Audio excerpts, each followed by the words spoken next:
Some breaking news happening in the Houston Rockets camp as Daryl Morey has decided to step down as the general manager for the Houston Rockets. Well, former general manager. But we all want to know, what does this mean now for Houston, and what does this mean for the organization going forward? Let's eat. What time is it? Game time.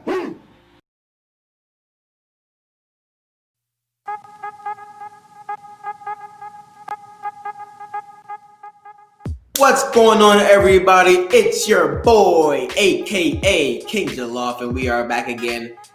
I can't say I saw this coming, but it's kind of I don't really know. I don't really know too much about this move. I don't know why it happened, to be honest with you. I get the reason why, because his contract was running down. Same thing with Mike D'Antoni. I get that, but even if that was a situation, I don't know for what reason this would happen, right? Because I thought that Morey was a great, maybe not great, but he was a good general manager. He was a good general manager. So since coming in 2007 as a general manager for the Houston Rockets, he has been to 10 playoff appearances. So he's led the team to 10 playoff appearances in about 12 to 13 seasons. So that's pretty good if you ask me. That's really good to do, right? 10 playoff appearances in about 12 to 13 seasons. That's really good. 7 seasons of 50 wins or more. That's really good as well, too. He's been to 8 straight playoff appearances. So 8 straight, guys. 8 straight. That's really good as well, too.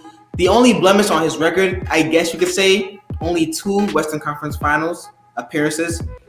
Yeah, nothing to really brag about, to be honest with you. But everything else is solid. Everything else is really solid because, listen, he has done a good job of finding a way to keep the Houston Rockets in contention every year, right? So they as an organization are remaining competitive every single season somehow. That's really good, right? And I think that, to be honest, Morey's biggest accomplishment as a general manager was getting James Harden to be in a Rockets uniform, right?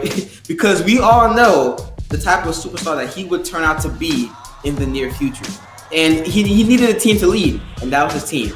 He did a good job with that. I get that. But for Morey, let's go into his flaws, right? So 2 finals appearances, two Western Conference Finals appearances, no finals appearances. That to me says a lot, right? You've been there for that long, 12, 13 seasons, and you haven't been to 1 finals appearance.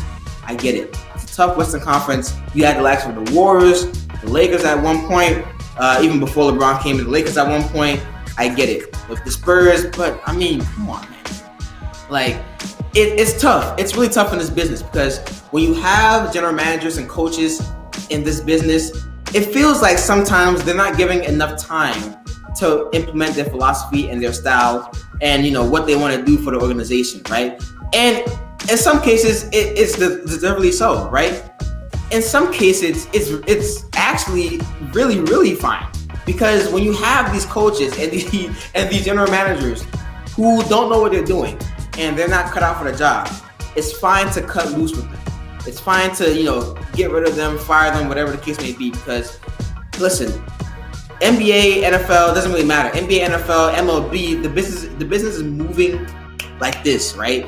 So you have to find ways to remain in contention throughout pretty much almost every year, right? That's the goal, to be competitive every year, give yourself a chance to fight for a playoff spot first and foremost, and to fight in the playoffs. And I thought that general manager or former general manager Daryl Morey did a good job of that.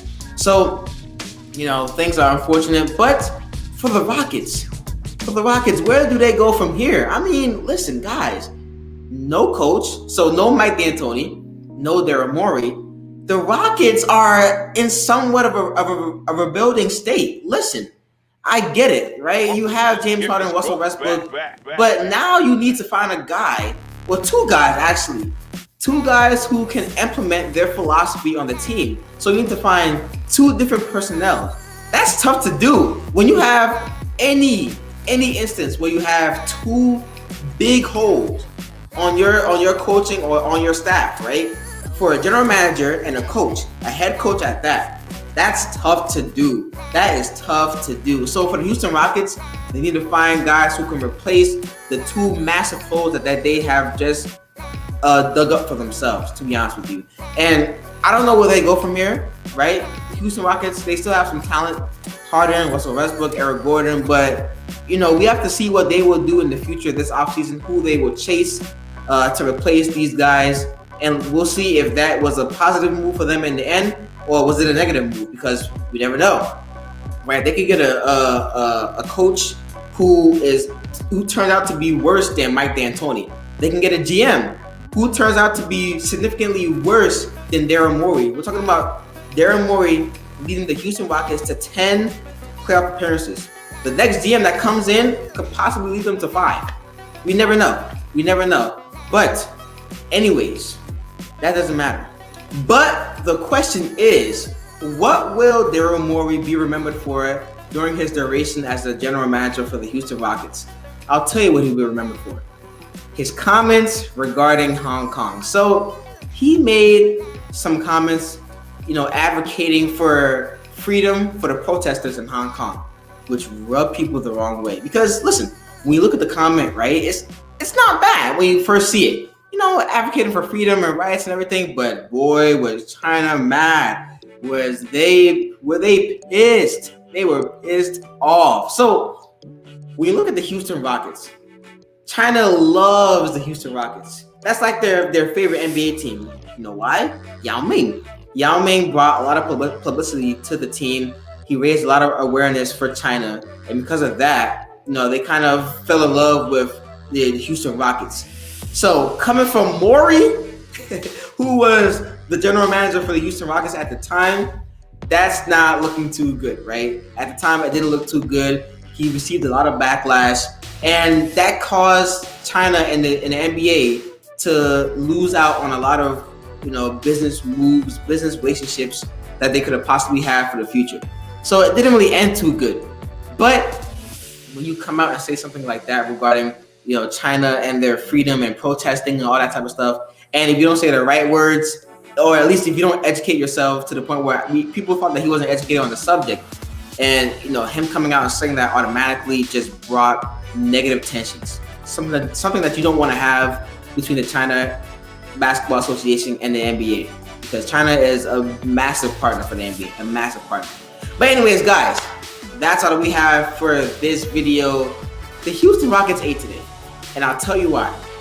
James Harden and Russell Westbrook get to now go in a new direction with a new coach, a new GM, a GM that could possibly find a different way to structure the team in a way that can help Russell Westbrook and James Harden, right? Something that they have been kind of lacking this past couple of seasons.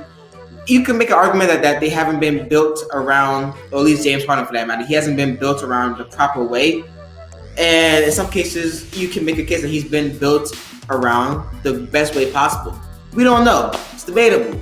I think he was, because they did, reach the conference finals a couple times, and they did have a really good shot at making it to the NBA finals at that. They just ran into a really, really good team in the Warriors. So it's fine by me. But they are still the winners for today, because they now get to find a new direction in which they can go and seek better construction for the roster. So we'll see how that goes. But anyways, guys, make sure you like, share, and subscribe to the video, to the channel. And always remember, as I grow, we grow together. Stay tuned for the next video. Boom!